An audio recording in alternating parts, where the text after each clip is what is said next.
Jawa, Indonesia. Tanah persawahan hijau yang subur, gunung berapi menjulang tinggi, rahasia kuno tertidur di bawah bumi. Di sini, di jantung pulau mistis ini, terdapat Borobudur, sebuah monumen yang menakjubkan dan indah. Lebih dari sekadar candi, Borobudur adalah sebuah perjalanan. Bayangkan ini, kamu adalah seorang peziarah di abad ke-9. Kakimu yang telanjang menyentuh batu yang dingin. Kamu mulai mendaki.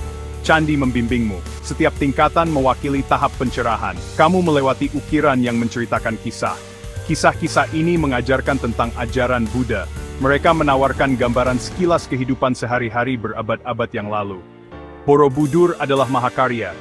Ini adalah situs warisan dunia UNESCO. Orang-orang datang dari seluruh dunia untuk melihatnya. Mereka datang untuk merasakan keajaibannya. Borobudur lebih dari sekadar tumpukan batu. Ini adalah doa yang dibisikkan dalam batu. Ini berbicara tentang iman, pengabdian, tenggelam terbadan dan siye. Mari kita jelajahi bersama manusia. Kita berdiri di depan monumen ini. Kekaguman membasahi kita. Bagaimana mereka membangun ini? Siapakah tangan yang menempatkan batu-batu ini? Kita tidak tahu segalanya. Kisah pembangunan Borobudur diselimuti misteri. Yang kita tahu adalah ini. Candi ini dibangun sekitar abad ke-8. Ini terjadi pada masa pemerintahan dinasti Shailendra. Mereka adalah pengikut setia agama Buddha Mahayana. Mereka membayangkan sebuah monumen. Itu akan menjadi bukti iman mereka. Candi itu akan menjadi tempat ziarah. Pikirkan usahanya. Ribuan pekerja dan pengrajin bekerja tanpa lelah. Mereka memotong dan membentuk batu vulkanik. Mereka membawa batu-batu ini bermil-mil jauhnya. Kemudian, mereka menyatukannya dengan presisi yang luar biasa. Tidak ada adukan semen yang digunakan. Bobot batunya membuatnya tetap menyatu. Skala proyek ini sangat mengejutkan. Bisakah kamu bayangkan memindahkan lebih dari 2 juta kaki kubik batu? Hasilnya adalah fakta teknik. Ini adalah bukti dedikasi para Bunwa. Borobudur bukan hanya sebuah candi. Ini adalah mandala 3 dimensi. Ini mewakili perjalanan menuju pencerahan. Peziarah berjalan di jalan suci. Mereka mengelilingi monumen. Setiap tingkat mewakili tahap pemahaman spiritual yang berbeda. Tingkat yang lebih rendah menggambarkan alam duniawi. Ukiran menunjukkan adegan keinginan dan penderitaan. Saat peziarah naik, mereka bergerak menuju pencerahan. Ukiran menjadi lebih tenteram. Tingkat teratas mewakili nirwana. Ini adalah keadaan pembebasan sepenuhnya. Bayangkan para peziarah. Mereka berjalan di jalan setapak. Mereka merenungkan ukiran. Mereka bergerak lebih dekat menuju pencerahan. Candi ini adalah pengingat fisik dari perjalanan tersebut.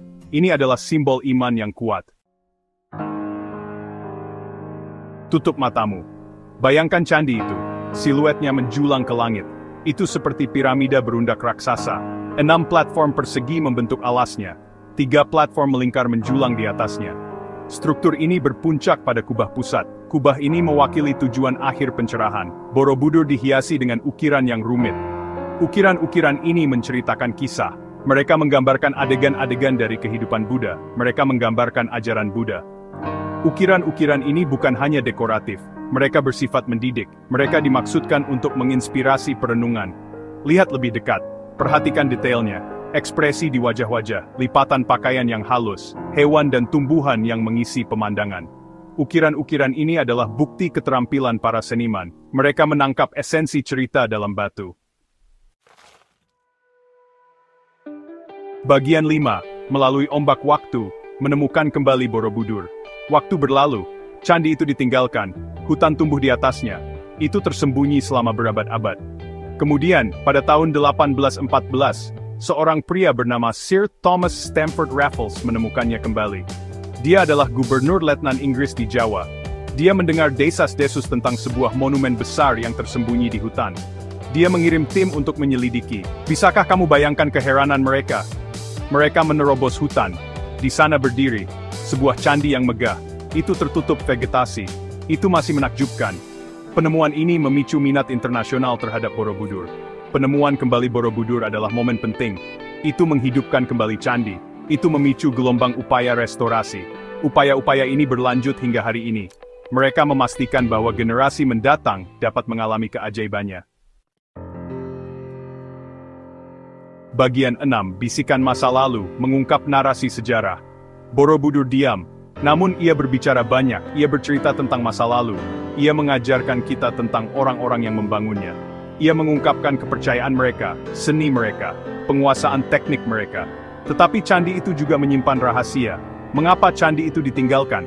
Apa yang menyebabkan kemundurannya? Kita tidak memiliki semua jawabannya. Sejarawan dan arkeolog terus menyusun teka-teki itu. Mereka mempelajari ukiran, mereka menganalisis arsitekturnya, mereka mencari petunjuk. Setiap penemuan membawa kita lebih dekat pada pemahaman. Kita belajar lebih banyak tentang konteks politik dan sosial pada masa itu. Kita mendapatkan wawasan tentang praktik keagamaan masa lalu. Borobudur bukan hanya monumen yang indah, ini adalah kapsul waktu. Ini menghubungkan kita dengan sejarah bersama kita.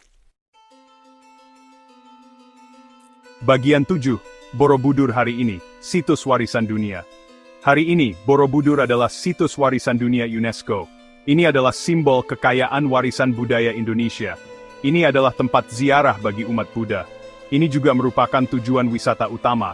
Orang-orang dari seluruh dunia datang untuk melihatnya. Mereka mendaki ke puncak, mereka mengagumi pemandangannya, mereka merasakan kedamaian, mereka terhubung dengan sesuatu yang lebih besar dari diri mereka sendiri. Status Borobudur sebagai situs warisan dunia memastikan perlindungannya. Ini berarti bahwa generasi mendatang akan dapat mengalami keajaibannya.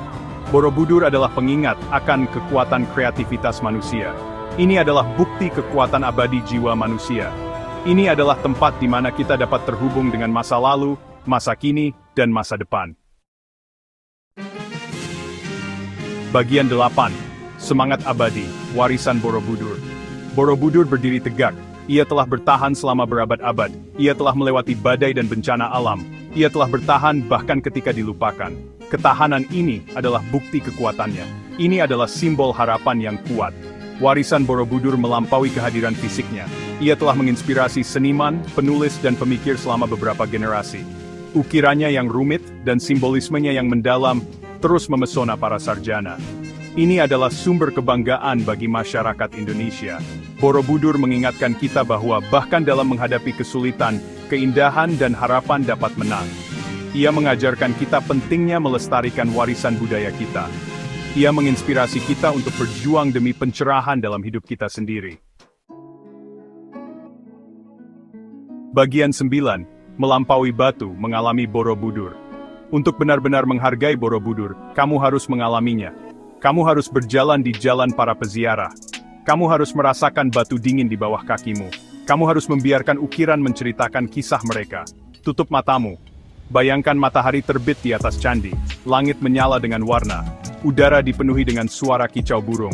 Kamu mendaki ke tingkat atas. Kamu melihat ke lembah. Kamu merasakan kedamaian. Itu membasahimu. Borobudur lebih dari sekadar candi. Ini adalah sebuah pengalaman. Ini adalah perjalanan penemuan. Ini adalah pengingat kekuatan abadi jiwa manusia. Pergilah melihatnya, rasakan keajaibannya sendiri.